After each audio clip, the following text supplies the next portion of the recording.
Hi friends, this is your pal Scott Garibay, and today I want to talk about American politics, and I specifically want to talk about a really fascinating conversation between Ezra Klein and Ben Shapiro. So Ezra Klein had Ben Shapiro on. Ezra Klein is probably the tip of the spear for, I think Ezra Klein is definitely the tip of the spear for modern liberal commentary, and Ben Shapiro is the tip of the spear for modern conservative commentary. So, these two guys getting together, this was a big deal. This was a very significant occurrence, right? And I was impressed with this conversation. So they get into it, and Ezra Klein says the right is counter-revolutionary, and immediately Ben Shapiro says no, the right is anti-left. I do think Ben Shapiro is correct about that right now. That in this second term of Donald Trump, the right wants nothing more than to win in every possible way over the left, and I think they're 80-90% there. They're really like serving the left. They're serving defeat to the left on a regular basis, like in an embarrassing way. The right have the left have a very real problem. They are in a lot of trouble, and one of the reasons why I'm so fascinated with Ezra Klein is he has been talking about this and been very honest about it, and just really accepting how much ground the left has lost. But I want to talk about what he said. He said the right is counter-revolutionary, and I'd never heard that term before. I looked it up, and and it's saying, hey, they're resisting a revolution. And I was like, that's not even possibly true, right? At first. So at first I was like, okay, that would mean that the left wants to do a revolution. And when you use that term revolution, we know what this means. The French Revolution, right? It was incredibly violent, and it was like class specific, and people died, right? Like, it was an armed revolution, right? They took up arms against each other, against the people. The French revolutionaries took up arms against the people that they wanted to overthrow, right? And so you're like, no, that can't. And so I want to make it super clear. There is no possibility of a revolution from the left in America. And I think the reason why is the left aren't trained for it, and they don't have the will for it, right? Like, the left is a peaceful group. They're constantly saying, let's reduce the amount of spending. Let's give our police officers less weapons and less armor and less tanks. And whenever you hear the left talking about anything that would be armed, they don't want any part of it. They want to deconstruct it, right? So not only do they have no will for it, they also have no training for it. Right? Generally, people on the left don't even think about going into military service. It might be exceptions, but it's incredibly rare. They want the American military to be less. They want it to have less money. They want it to have less tools. They want everything to be less, right?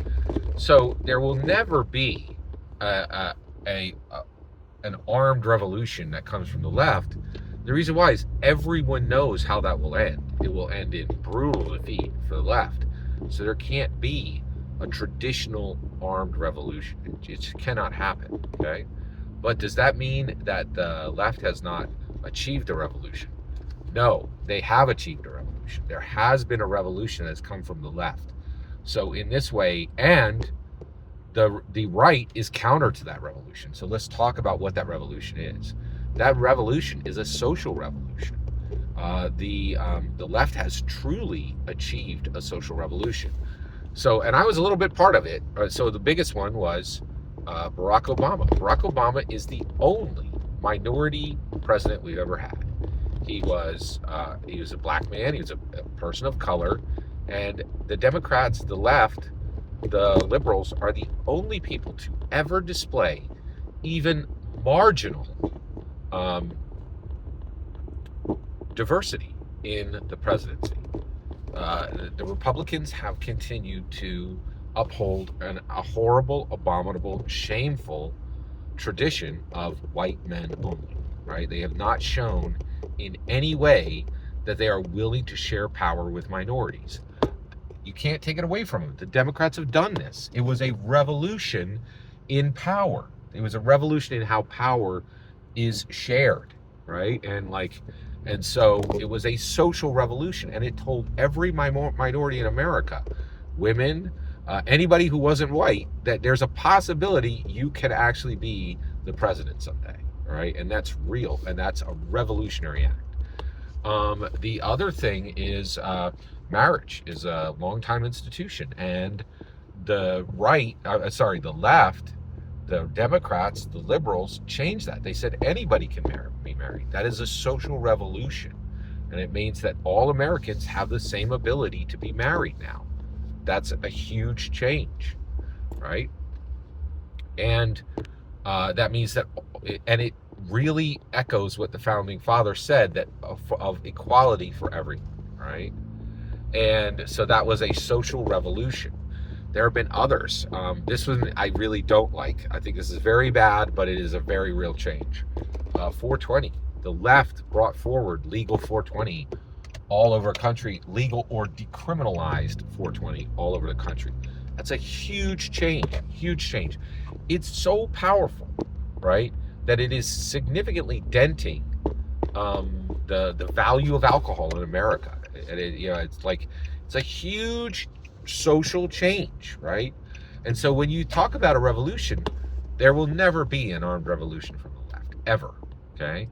However, there has already been a social revolution from the left. So I do believe Ezra Klein was correct from that perspective of the right, and the right has fought every single one of those, right? So I do believe that it was correct, especially probably between 2016 and 2020. I think the right was counter-revolutionary. Every single word you just heard in this video is my humble opinion. Nothing more, nothing less. The important part is when I get to hear your humble opinion. When you get in the comments and send your traffic. Please consider liking, subscribing, and have a fetch millennium.